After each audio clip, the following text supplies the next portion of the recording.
mo dia hira men sebi o hira so wali ka khor jaga ben jande ko ni hirinta gemma foppu mi daanati mi da gorko hirowo ya takar bangi mi ya takar ba be ne bigi salam ko do di salam ko wadi kon ni ata kon wadi ni ata dala tawde ba don fetina na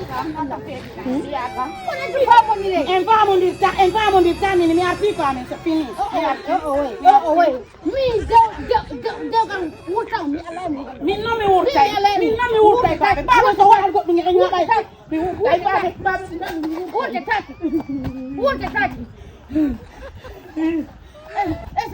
Ino foto hakki. Mama bu langal hakki go mo ngoni nagge ko non. Mimi sikuna son kiya ngewti ka on watto nan. Ino bay do fet do don dire taw. Ay kon la de jokkindirta. Mara don dire on wala jokku ko min mi arti ka ne fini mi arti. Mo dia hira men seedi o hira so wali ka khar jaga ben jande ko ni hirinta. Gemma foppu mi daanati telman ko on hirde ko. So hiri ko sikke ko motere woni wadde ka yaasi to. Men wonda ta men seedi c'est fini. Mi jippi kaleji mi tay sane papa ko hirta ko no dérange de la. Ja ko ni ko to bigge hirita mi fala ka yande kadi mi arti babi. Khor ko non be hirta babi mi watta mi da gorko hirowo. Mi da gorko hirowo. Few. Ki ay se yana do fo ha dew gangal mama. Ko non mi ese hirta dum. Aduh man, mingkan do, nasi giagal alami aku dah masuk naik mari nak wih mo. Nasi naik nak apa tahu? Babe so memi nak tu minta tu. Dah tu, bayar. Ni wata mau didantar ko ma menjanti ko do non meri ko problem. Babe ngabe pa ya ko to bigo ta hiru ira ha fe idi. Ala da. Ko de men famo da mi ala hiru. Mi ila hiru de o nyam la ala ko ara jaka ko ni o hirita. So wali ke danki papu mo paaki to. War har hiru war. Ira andi ko antu wo.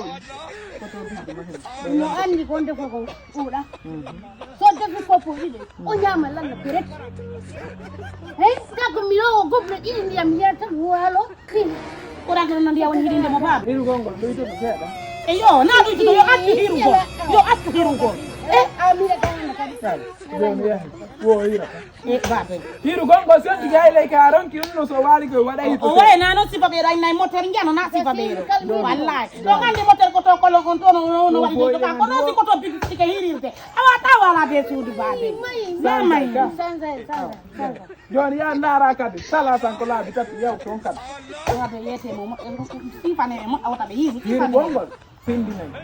Kenen tigo ndengane mi re kata ko finete mun do mi do ande ko minani ko no le gonga on ni no da khor khar on nani dum ndamba be on nani ak dan lawn khor khar do mi tena tami John sanza do mai do yura be mana e kal di kati wadda ya du e taloro be o tinni do bi ko piye mai piye ta mai ko e ke e tani ko bawo e ya dai be ngina ko kupul be ya da ta